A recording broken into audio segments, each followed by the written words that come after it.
साथियों, आज नए विशाखापट्टनम शहर में साउथ कोस्ट रेलवे जोन मुख्यालय की भी फाउंडेशन रखी जा रही है। आंध्र प्रदेश के विकास के लिहाज से ये बहुत इंपॉर्टेंट है।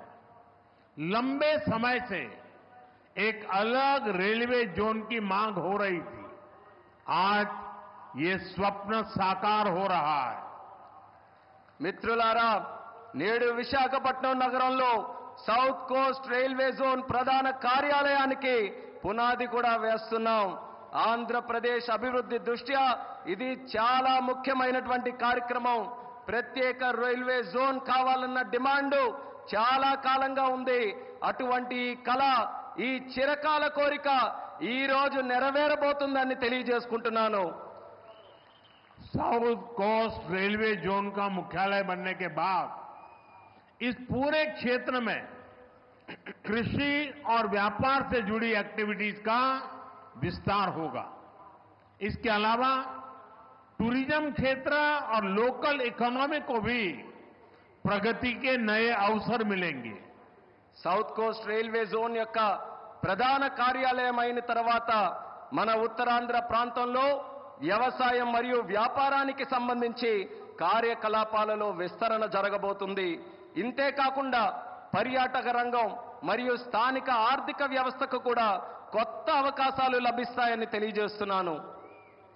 आज यहां कनेक्टिविटी से जुड़े thousands ऑफ करोड़ के प्रोजेक्ट्स का उद्घाटन और शिलान्यास भी हुआ है। रेलवे के क्षेत्र में आंध्र प्रदेश उन राज्यों में शामिल है जहां 100% इलेक्ट्रिफिकेशन हो चुका है। आंध्र प्रदेश के 70 से ज्यादा रेलवे स्टेशनों को अमृत भारत स्टेशन योजना के तहत डेवलप किया जा रहा है। आंध्र प्रदेश के लोगों की ईज ऑफ ट्रेवल के लिए 7 वंदे भारत ट्रेनें और अमृत भारत ट्रेन भी चलाई जा रही है। నేడు కనెక్టివిటీకి సంబంధించి వేల కోట్ల విలువైన ప్రాజెక్టుల యొక్క ప్రారంభోత్సవం మరియు శంకుస్థాపన జరుగుతుంది. రైల్వే రంగంలో ఆంధ్రప్రదేశ్లో నేడు 100% విద్యుదీకరణ జరిగింది. ఆంధ్రప్రదేశ్లోని 70కి పైగా రైల్వే స్టేషన్లు అమృత్ భారత్ స్టేషన్ల కింద అభివృద్ధి చేయబడుతున్నాయి. ఆంధ్రప్రదేశ్ ప్రజల ప్రయాణ సౌలభ్యం కోసం 7 వందే భారత్ రైళ్లు అలాగే అమృత్ భారత్ ట్రైన్లు కూడా నడిపిస్తున్నామని తెలియజేస్తున్నాను. साथियों, आंध्र में ये infrastructure revolution, better connectivity, better सुविधाएं, इनसे पूरे प्रदेश का लैंडस्केप बदलेगा। इससे ईज ऑफ लिविंग और ईज ऑफ डूइंग बिजनेस बढ़ेगा।